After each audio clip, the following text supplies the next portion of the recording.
নবী বলেছেন, লা দীনা লিমান লা সালাতা লাহু, যার কাছে নামাজ নাই তার কাছে দ্বীন নাই, ঈমান নাই, চরিত্র নাই, কিছুই নাই।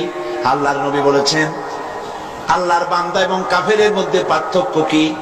পার্থক্য হলো নামাজ। যে নামাজ পড়ে সে আল্লাহর বান্দা, যে নামাজ পড়ে না সে ব্যক্তি কুফরি করলো।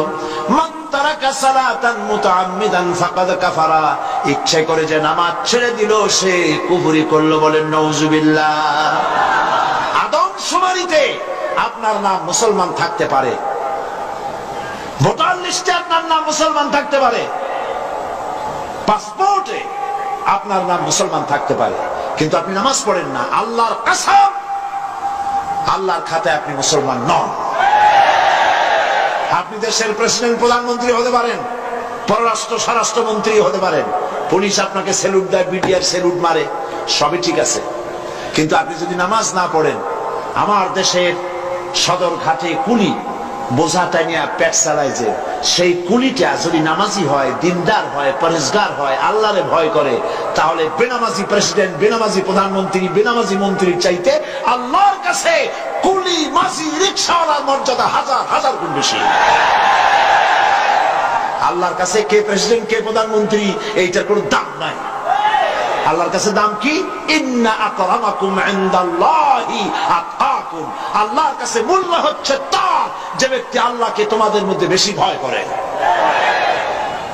নামাজ, মসজিদে যখন দান, কি সাম্য মসজিদ, সুবহানাল্লাহ বলে।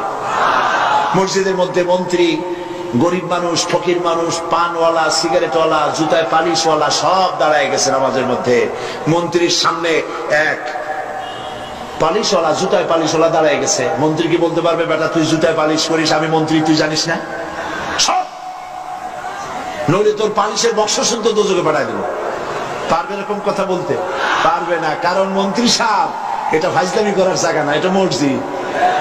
এখানে তোমারও যা মর্যাদা, ওই রিকশাওয়ালা, কুলি, মসজিদ, ফকির, ভিক্ষুক তার মর্যাদা সমান। বরং তুমি যদি বেনামাজি হও আর ফাঁকি দিতে নামাজ পড়তে এসে থাকো, তো তোমার থেকে ওর মর্যাদা বেশি।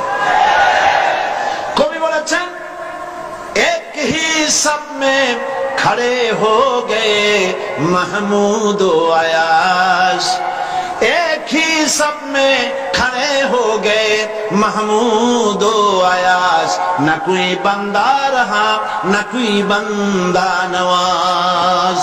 একই কাতারে সম্রাট মাহমুদ আর তার ভৃত্য আয়াজ দাঁড়ায় গেছে। এখন কেউ চাকরও নাই, ভৃত্যও নাই, সব আল্লাহ গোলামে পরিণত হয়ে গেছে। নামাজ, ইসলামী সরকার হলে প্রথম কাজ হবে নামাজ পড়া। নামাজ পড়বে, কাজে বরকত হবে। দেখেন না মুয়াজ্জিন কি বলে? মুয়াজ্জিন আযানের ভিতরে বলে, হাইয়া আলাস সালাহ, এসো নামাজের দিকে। আপনি বলবেন মুয়াজ্জিন চিল্লাও কেন? নামাজের দিকে আসলে হবে কি? মুয়াজ্জিন দ্বিতীয় লাইনে গিয়ে বলে, হাইয়া আলাল ফালাহ, এসো কল্যাণের দিকে, মঙ্গলের দিকে। নামাজের দিকে আসলে পরে তোমার কিসমত খুলে যাবে, তোমার তাকদীর পাল্টে যাবে। এসো নামাজের দিকে, নামাজ পড়ো। বন্ধুগণ, এই নামাজের দরখাস্ত সারা দেশে, পৃথিবীতে যত জায়গায় যাই, সব জায়গায় মানুষকে নামাজের কথা বলি। বন্ধুরা, নামাজ পড়ুন, নিজে পড়েন, বউ বাচ্চারে পড়ান, আল্লাহর কাছে দোয়া করেন নামাজের জন্য, আল্লাহ আমাদের নামাজি বানায় দাও। বলেন আমিন। নামাজ আর কেউ ছাড়বেন? নামাজ না পড়লে কাফের, কাফের।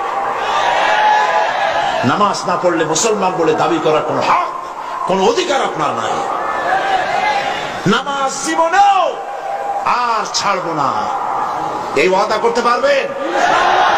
দুই হাত উঁচু করো, বলেন ইয়া আল্লাহ, তোমার কোরআনের মাহফিলে তোমারে সাক্ষী রেখে দুই হাত উঁচু করে কসম করি, শপথ করি, ওয়াদা করি, যতদিন পর্যন্ত মালাকুল মউত আমার মাথার কাছে না আসতেছে ততদিন পর্যন্ত ফরজ নামাজ, ফরজ রোজা আর ছেড়ে দেব না, আর ছেড়ে দেব না, আর ছেড়ে দেব না।